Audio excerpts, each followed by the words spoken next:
This is HM Lines Report, sponsored by Tom Kelly.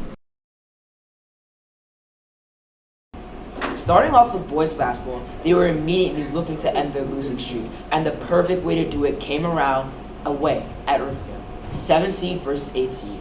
The stage was set for an enthralling game, and it delivered. It was neck and neck all game, and things were tense. The Lions fought their absolute hardest, but late free throws at the end saw Riverdale pull away. There was a late attempt to salvage the game from Nate, but it was unsuccessful. As the pressure was building for a positive result, the perfect game against Q Forest arrived, and just look at that score. Wow, 87-28, complete dominance. This win clearly had the boys in good spirits ahead of the big game away at Dalton. The 65-57 win from our boys improved us to 7th seed as we hopped over Riverdale. A loss against Fieldston and a 1-point loss against Rye in the charity game followed. The next week, after HM moved back down to 8th seed, they were looking to move back up over Riverdale as we faced Hackley.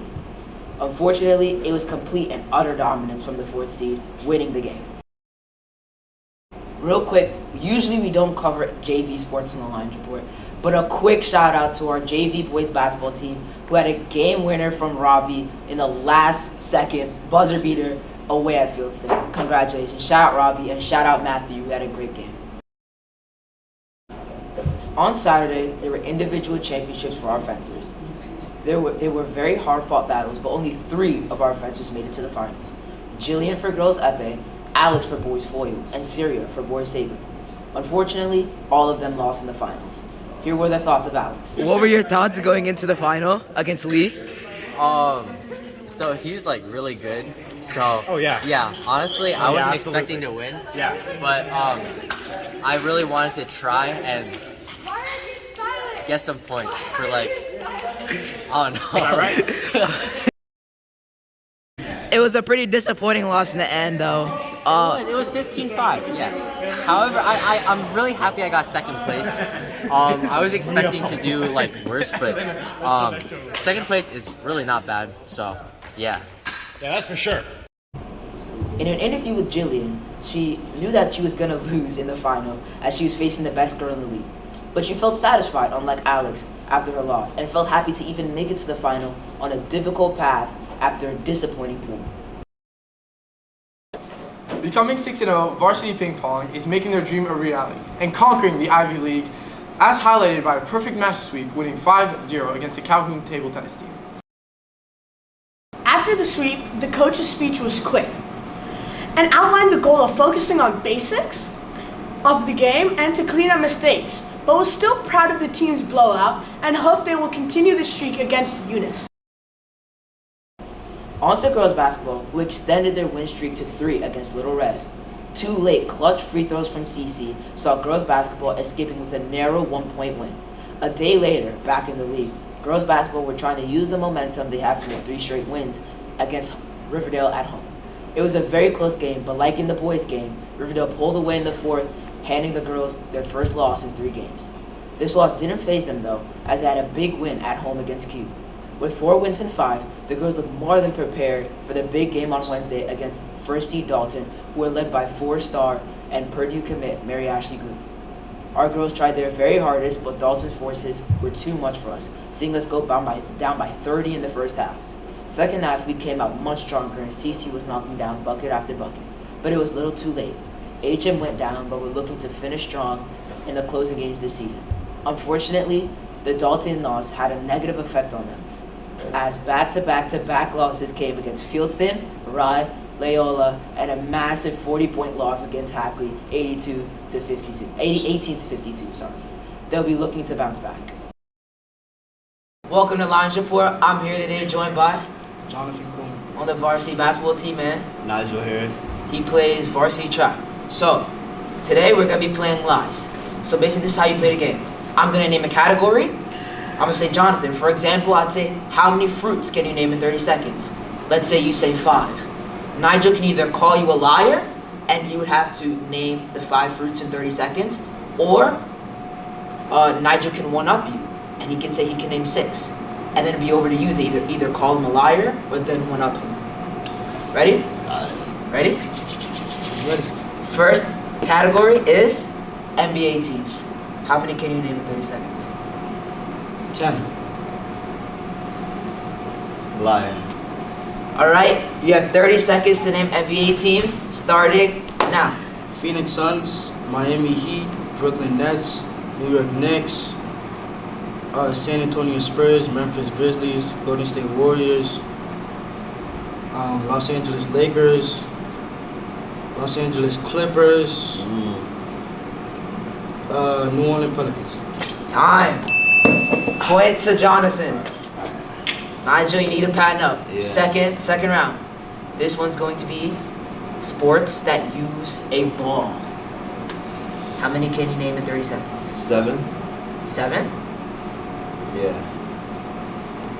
Lie. Liar. Alright. Liar. Okay. Ready? Yeah. Go. Okay. Soccer, basketball, football, rugby, tennis, cricket, dodgeball. That's not a sport. Okay. Cricket. Oh, shoot. I said rugby. Yep. 15 seconds. Do like racket sports count? Squash. Yep. 7. That's 7. 7 seconds. 5. 4. Baseball. That's 7. Right on time. Right on time. 1-1. All right. Do you guys want to rock, paper, scissors for the last one, or do you want me to just give it to John? Rock, paper, scissors. All right. I'm competitive. We're doing says shoot. Let's shoot. Yep. 1 or 3. Best just one. Alright. Rock, paper, scissors, says shoot. Jonathan, how many different candies can you name in 30 seconds? Like brands or just like Just like candy, like I don't want to give you examples. But just like candies? I'm gonna say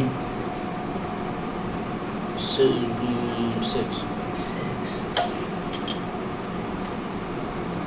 I'm tempted. You can do I'm more. tempted to one up. You could do more. Tempted. You could do more. I think I'll go with 7. 7. You could do 8. I can do it. You can do 8. Can you do 9? Lie. Higher. Liar. 8. Liar. Are you ready? Okay. Go. Hershey's, Laffy Taffy, Okay. Sour Patch, Okay. Should have won out. Should have won out. Twix, Uh-huh. Crunch, What the hell? That is not a candy. That's a candy? Yeah. Damn. Rice Krispies, is that a candy? Does that count? No. Nope. No. 8 seconds. 5. Bubblegum, No. 3, 2, game over. Nigel is your winner. don't forget to like the video. And follow HM Lines Report at HM_Lines Report on Instagram. The Horsemen varsity ski team has finally had their first race. Starting from the beginning of the season, before winter break, the Horsemen varsity skiing team spent their practices working on skills and practicing on HM property. But, finally, after the break, each Thursday and Tuesday they traveled 45 minutes to Thunder Ridge, where they would practice on a course set up for them. Their first race was on Thursday last week, after being moved back from the previous Thursday, which was a meet to qualify for the Nationals. Unfortunately, the actual Nationals isn't open to Horsemen or any other private schools. But Horsemen did end up doing very well last week, ending the race in 3rd place, and one of our own boys skiers actually came in 1st place overall, Zachary Kurtz, and all of the skiers are very proud of their performance. The girls' varsity squash team started the season going 0-3, but since that point, they have been 2-1 in their last 3 games. As the underclassmen continue to develop, this team is only going to be scarier as the season goes on. This team is also looking forward to Nice Ace as well as Nationals, and is only becoming better by the day. A special shout out goes to Anya Mirza for being 4-2 on the season, the best in the team. The boys varsity squash team has suffered a hard loss against Hackley, losing 5-2. This has costed them their chances at Ivies. However, the future is looking very bright. In the season, they are now 9-2, and even with the challenging matches coming soon, the record should sustain. Their new goal is to now win Nice Ace, but to do so, they will have to beat Hackley, which they failed to do. But with the work ethic of the players, it is very much so possible. This varsity squash team has only lost to one team, and that was Hackley. So we should remain hopeful to their progress. And a shout out goes to Marcus Lee for being the only player left undefeated for the season. Thank you for watching today's video of the Lines Report. Be sure to smash that like button Smash and it. turn on those post notifications so you don't miss a single video. Be sure to also share. If you want more premium content, make sure you follow our Instagram at HM_Lines Report. Go Lions!